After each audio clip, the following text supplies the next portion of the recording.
It was 10 at night when the front door slammed so hard the hallway light shook.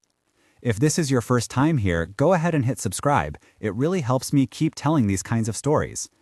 My name is Eli, I am 25 years old, I work part-time as a barista, and I play video games until dawn on the nights I do not close. I thought I knew every angle of the tiny apartment I share with my roommate, Noah, who works long days at the garage and comes home smelling like oil and protein shakes. He says, out loud and with a smile that sounds rehearsed, that he is completely straight. The problem is his eyes never act like his mouth. The problem is his hand keeps finding my chest in ways that make me both laugh and freeze. I am about to tell you how that started and how one secret he kept changed everything between us. Sit back for this one because there is a night you will not expect coming and a truth that unravels in the most ridiculous, tender way. The very first time it happened, I had just been beaten in a co-op match and collapsed on the couch, controller slipping from my fingers. Noah came in with the smell of engine heat in the metallic tang I clung to his jacket. He dropped his toolbox by the door, kicked off boots that were crusted with city dust, and, without saying hello, he leaned over me as if to check if the game had dented me. His palm went to my chest, light, as if feeling for a pulse. I remember the texture of his glove rubbing against my collarbone and the sudden, loud pulse in my ear. My brain wanted to joke, my body wanted to pull away, and my chest wanted to tilt toward that palm like gravity found a new center. We had a short back and forth, and it stretched into a conversation that is still vivid when I close my eyes. "Noah," I said, "what are you doing here?" He did not look embarrassed. He looked at me like he was discovering something new. "You know," he said. "I do know," I said. "But you said you were straight." He laughed, a small, stupid sound that usually comes when he is fixing something and surprised at how fixable it is. "I did say that," he said, "but I am also allowed to stare, right?" I could feel the room shrink around the two of us. The TV hummed, the couch fabric smelled like my cheap detergent and last night's takeout. The street outside kept a thrum of tires and a distant siren. I did not know if I should pull his hand away or let it rest like a question on my chest. He answered for me by leaving it there, for a long beat. Then he added, quietly, "I am not trying." That sentence was the hinge. It clicked into place the way keys do when you finally find the right one. It was also the beginning of a pattern of small, oddly intimate invasions. He would come home from a double shift and stand by the kitchen counter, breathing in. We had protein shakes and cheap beer, and the night air would slip through the cracked window. He would lean forward to grab a bowl, and his shoulder would brush mine. His hand would hitch to my shirt at the chest and then slack.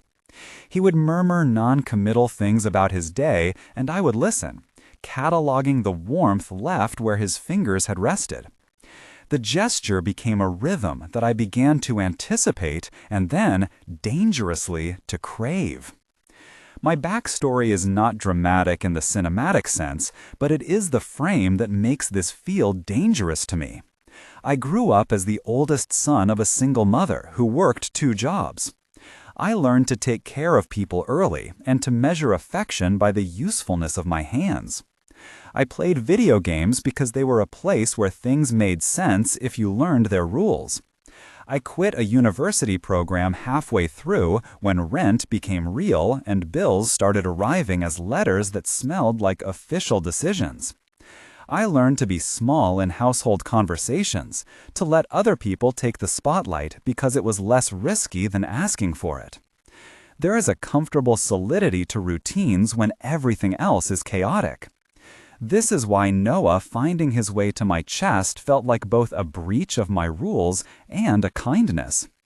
I had been holding my heart in the form of deadlines and late-night shifts, and that palm was the first person to ask permission without demanding an answer.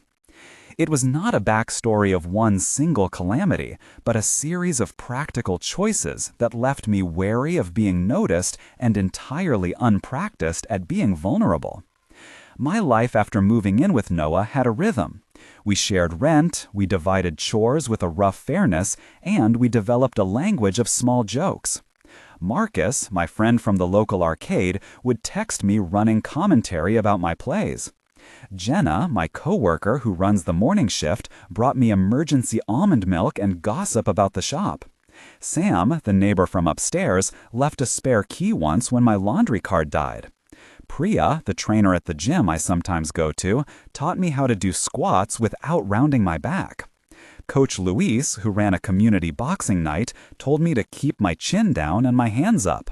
Rosa from next door is the kind of neighbor who knocks if she sees boxes and then helps carry them in. Each of them forced me into small social acts that kept the apartment from feeling like it was just ours. They all noticed. Things about Noah and me in passing, ways that we shrugged off at first. Marcus commented on the way Noah kept stealing the good chair. Jenna laughed that Noah always left a wrench where I would trip over it. Sam dropped a cup once and walked away with a smirk when he saw us both reach for it at the same time. Priya said one day while I was retying my laces, "You two have the best timing," and I had no answer. Their names became part of the texture of our routine, and they were witnesses in small, stubborn ways. The early weeks were full of small, electric moments that built up like rain filling a catchment. We had a movie night that turned into a test of proximity. It is one thing to share a couch, and another to share a silence that hums because of what is not said. The couch smelled like popcorn and old fabric softener. The TV light made halos on his cheekbones. The sound of the movie was the wall between us, soft action scenes rattling in the background.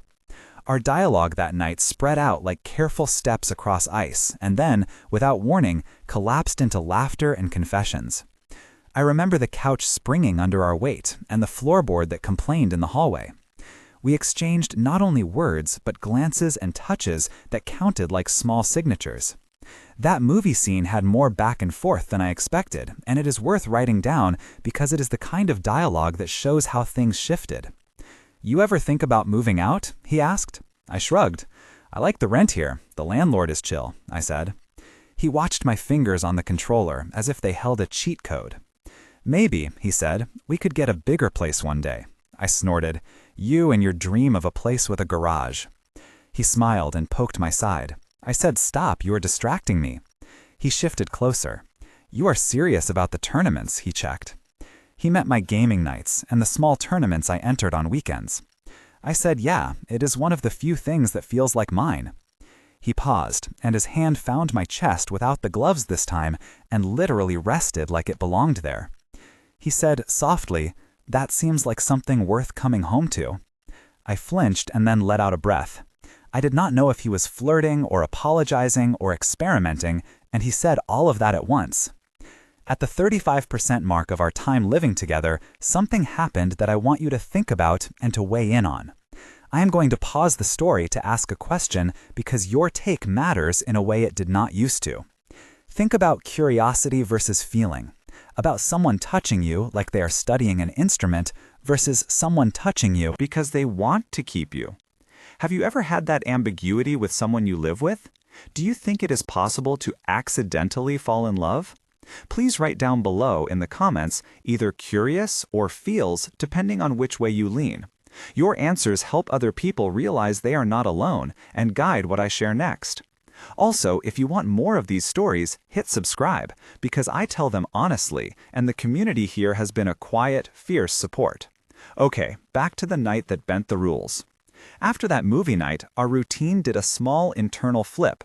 He started coming home earlier when he could and helping with dishes without being asked. He would leave the garage smell on the tablecloth and the protein shake on the counter, and then linger in ways that made me aware of my own breathing. There were multiple moments where touch escalated from accidental to deliberate. One of them was in the kitchen. The apartment smelled like coffee grounds and a lemon cleaner. Rain tapped the window like a nervous drummer. He stood behind me while I chopped onions, and his chest bumped mine as he reached for a spoon. His hand slid up the narrow plane of my shirt until it rested decisively on my chest.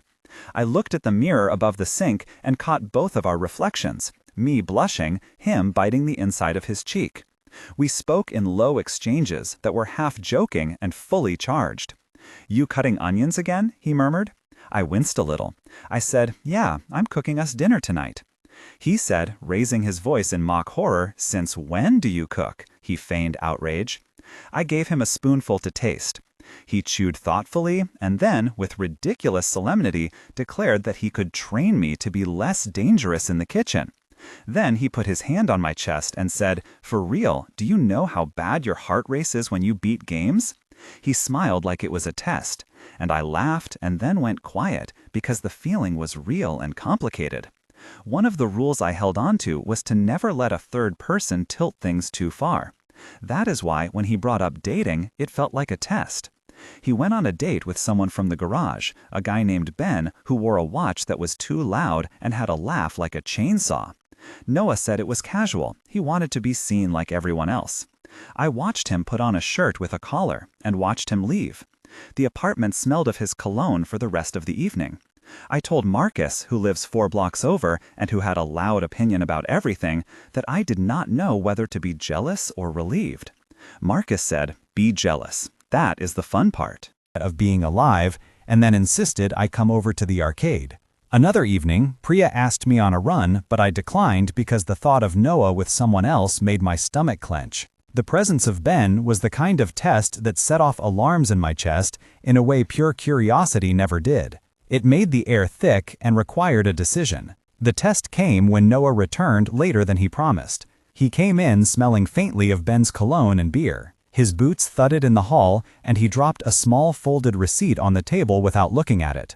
I was at the counter, staring at my hands, rehearsing what to say. When he walked past, he muttered something about the night being fine and collapsed on the couch with a laugh that did not reach his eyes. I waited until the TV quieted and then asked him, straightforwardly, what him and Ben did in the bar. The answer was clean and brittle. "We just talked," he said, and then he turned and watched me as if trying to read a map. I said, "And did you want anything from it?" He hesitated and then said, "I wanted him to leave the conversation alone." He looked almost ashamed. I felt the old rules we grew up with tighten in my throat. The confrontation that followed was a slow burning thing where both of us had to get honest. I packed a bag, not because I was willing to leave, but because I needed to see what would happen when I tried. The packing scene had its own cadence, and the dialogue was jagged and necessary. "Why are you doing that?" he asked, with a laugh that was too sharp. I said, "Because I need to know what you do when I am not here." He crossed his arms, his jaw tight. "You packed a bag, like you are leaving." I said, "I might leave, or I might just stand here and wait for you to tell me why your hand keeps going to my chest." He flinched and then grabbed the handle of my bag as if to stop me. He said, "You are crazy." I said, "Then say it. Say that you are straight and that nothing is different." He stared at my packed clothes and at my face, and then he said, quietly, "I am an idiot for saying that I ever fit in that box." His eyes were raw. My vision focused on the small fleck of dried grease on his knuckle. The apartment hummed with the refrigerator. The night felt like a wire above a canyon. The dialogue when we finally confronted each other was long and ugly and honest. It went 8 rounds at least, and each line cut and then stitched something back together. "You are being dramatic," he said. "No, you are," he said back. "You always do this when you are scared." I said. "That is not true," he said. "You always hide things," I shot back. "And you always touch me and call it nothing," he said. I laughed hollowly and said, "So you admit it then," he said. "Admit that you do not know how to be honest with yourself." He said, voice breaking, "I tried to be the guy who never complicates things. I tried to be what everyone expected of me. I do not know what to call this," he said. So he called it nothing. Even that nothing was a confession. It landed on the floor between us like a cold coin. The tipping point was not a speech or a dramatic gesture, but a night when he came back from the bar and sat on the floor beside the couch with his knees to his chest. He had clearly had more to drink than he could carry, and the apartment smelled like spilled beer, cigarette smoke from outside, and the salt of rain on his jacket. He put his head in his hands and said in a voice that made the room small, "Eli, I do not know how to do this." He said, "I do not know what to say to make it okay for me to like the things I like." He pressed his forehead to his knees like he was trying to keep something from falling out. He started to cry in a way I had not seen before, and it was not loud, but it was a surrender. I moved beside him, and my hand found his shoulder, and then his chest, and the old leitmotif of the hand on my chest became reversed. The palm of his hand found my chest, as if to check my presence, as if verifying that I was still there with him, for this to be real. We traded short sentences then, for clarity and for mercy. "Are you saying something with your hands?" he asked me. I said, "I am saying now that this does not have to be named unless you want it named." He swallowed and said, "I want something to be true." I said, "Okay, what do you want?" He looked at me and said, "I want what I cannot say sober." Because this confession came in the wet, unguarded midnight, it held a force that sober logic could not wash away. We kissed then, both of us, awkward and tender, clumsy as if learning how to play a new game for the first time. The kiss was steady, with the taste of stale beer and lemon cleaner, and it felt less like a solution than a truth finally spoken in a language we both recognized. His hand on my chest steadied me, and my hands on his back were warm and hesitant. The aftermath required adjustments. We had to negotiate a new kind of routine. He started asking permission before he touched me, which felt like a small miracle. We told a few people. Marcus was the first to tease and then to smile in a way that said, "Welcome." Jenna clapped like it was the end of a sitcom arc. Sam knocked and then made us coffee when the morning felt fragile. Priya gave me a thumbs up at the gym, and Coach Lewis grunted in approval. Rosa baked us cookies and left them on the windowsill with a note that said, "Keep whatever makes you smile." The small community of names around us made our new existence feel less private and more sustainable. There were tense moments after the kiss as well, and I want to highlight 3 of them because they are the kind of things that test whether a beginning is real. The first was when Noah had to go back into the world where he performed straightness like a uniform. He had a work party where Ben showed up again, and Noah smiled in the way people do when they are wearing armor. He returned late and ashamed, and we had 2 paragraphs of argument where he accused me of wanting him to be simpler, and I accused him of hiding. The second was the morning after. He slept like a child and then wake panicked, whispering that he had no right to my tenderness. He stood by the window and said in a hoarse whisper that he was terrified, and I had to remind him that fear does not invalidate feeling. The third was when an old rumor at the garage made it to his supervisor, and he had to choose whether to risk his reputation. Those tensions were not dramatic movie scenes, but they were real, each one stretching us and requiring conversation, choices, and small promises. They were 2 to 3 paragraph-sized storms that tested our fragility and demanded we answer whether we were willing to be vulnerable in public as well as in private. Things changed practically. We made rules about late-night guests and boundaries around who could bring dates home.